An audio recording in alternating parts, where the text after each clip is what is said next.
Bonjour et bienvenue en banlieue parisienne. Aujourd'hui, on est au studio de design DS de Vélizy Villacoublay pour découvrir la nouvelle DS4.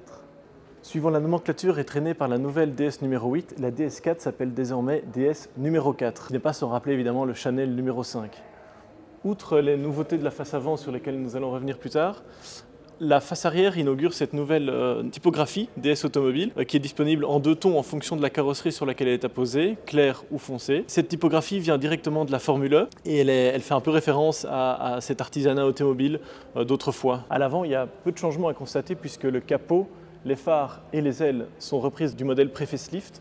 En revanche, tout le bouclier est nouveau, avec cette nouvelle signature lumineuse qui est reprise du concept DS E-Tense Performance. Il y a ce bandeau lumineux qui rejoint le logo illuminé de la face avant, c'est un nouveau logo. Bien entendu, ce facelift repose toujours sur la plateforme EMP2 et à ce titre, il propose 4 nouvelles motorisations. Il y a tout d'abord la version hybride plug-in dont la chaîne cinématique est composée d'un 4 cylindres 1,6 L PureTech et d'une machine électrique. Leur puissance est de 225 chevaux et 360 Nm de couple. Bien entendu, cette version plug-in dispose d'une batterie rechargeable d'une capacité de 14,6 kWh pour une autonomie théorique de 81 km. Cette autonomie représente un gain de 30% par rapport à l'ancienne DS4. Livrée de base avec un chargeur embarqué de 3,7 kW, elle propose en option une version plus puissante de 7,4 kW, de quoi faire le plein de watts en moins de 2 heures. La deuxième motorisation est une mild hybrid. Celle-ci est composée d'un 1,2 L tricylindre, aussi un PureTech, et d'une machine électrique dont la puissance est de 145 chevaux et le couple 230 Nm. En plus de la version diesel Blue HDI de 130 chevaux,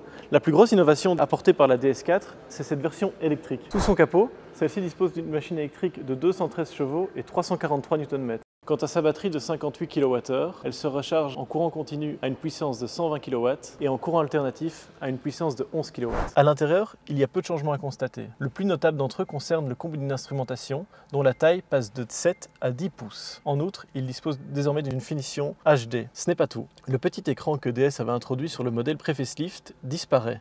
La raison, tout simplement, les clients ne l'utilisaient pas beaucoup. Toutefois, il est remplacé par un support dont on comprend très peu le but. Par exemple, le téléphone ne tient pas, les pièces de monnaie rouleront. La seule chose à laquelle il pourrait servir, c'est éventuellement une carte de banque ou quelque chose comme ça, mais on comprend très peu son intérêt. En revanche, on nous a expliqué chez DS que la console centrale ici serait remplacée par un autre module d'ici un an. À l'avant comme à l'arrière, les finitions sont assez léchées. Par exemple, sur la contreporte, la partie supérieure est faite d'un plastique moussé et la partie centrale d'un joli cuir. Le volume de coffre de la numéro 4 affiche une valeur de 430 litres pour la version hybride, 390 litres pour la version plug-in et enfin 360 litres pour la version 100% électrique. A noter que le coffre est accessible via un haillon qui peut être électrique. Les commandes de la nouvelle DS numéro 4 débuteront en juin. Et la bonne nouvelle, c'est que le prix restera inchangé par rapport au modèle pré-facelift. Merci d'avoir regardé, au revoir.